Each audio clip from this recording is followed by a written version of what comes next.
5 quick takeaways for fantasy football you need to know for week 8.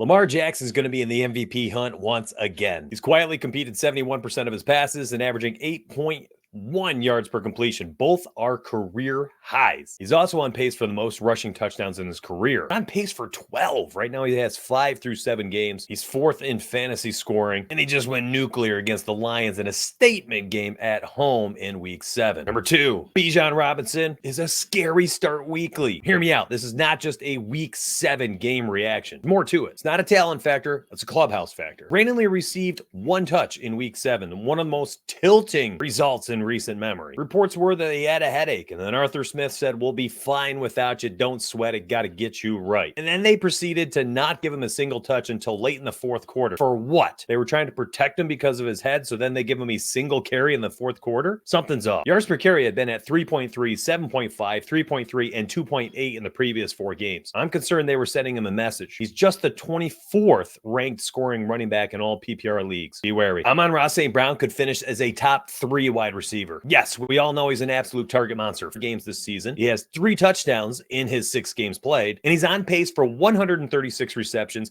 1,485 receiving yards, and 8 touchdowns. All 3 numbers, career highs. And they continue with the trend that he's had over his first 3 seasons in the NFL. Threw it up there on the screen. 2021, 90 receptions. Next season, 106.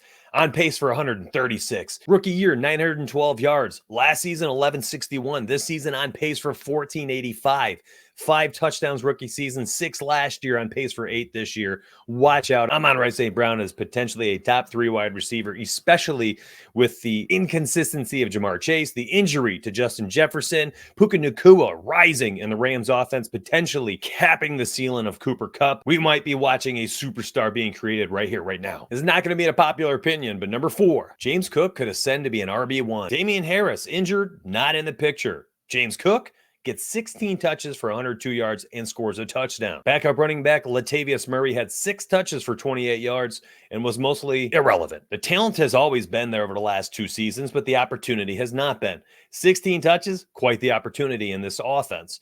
Speaking of this offense, in 3 wide receiver sets, the Buffalo Bills averaged the 3rd most yards per play. Outcry this morning on social media is for the Bills to run 3 wide receivers and give James Cook the freaking football out of the single back formation. Now's the time to buy him in fantasy, especially if you need that Hail Mary to crawl back into the fantasy playoffs. Last but not least, number 5, Mike Evans could flirt with wide receiver 1 upside for the remainder of 2023. Baker Mayfield loves him. NFL advanced metrics have come a long way. Here's one, and it's an interesting one, at least to me. Baker Mayfield actually gives Mike Evans the first read on 29% of his dropbacks. That's nuts. Data's crazy, right? He has 8+ targets in all but 1 game this season, just under a 25% target share, top 15 in red zone targets, has a touchdown in 4 of 6 games. All that being said, he's currently the wide receiver 16. I think he can finish top 10 with ease. Listen, it's fantasy football 365 days a year now from me on this channel. Please do me a huge favor. Hit the like button. Drop a comment down below if you enjoy fantasy football. I am putting together a massive product and a massive team over the next 9 months to get you ready for the 2024 NFL fantasy football season. And if you want to support it, like the video, drop a comment, show up for each one of these videos, and I'll see you tomorrow. Have a good day, my friends.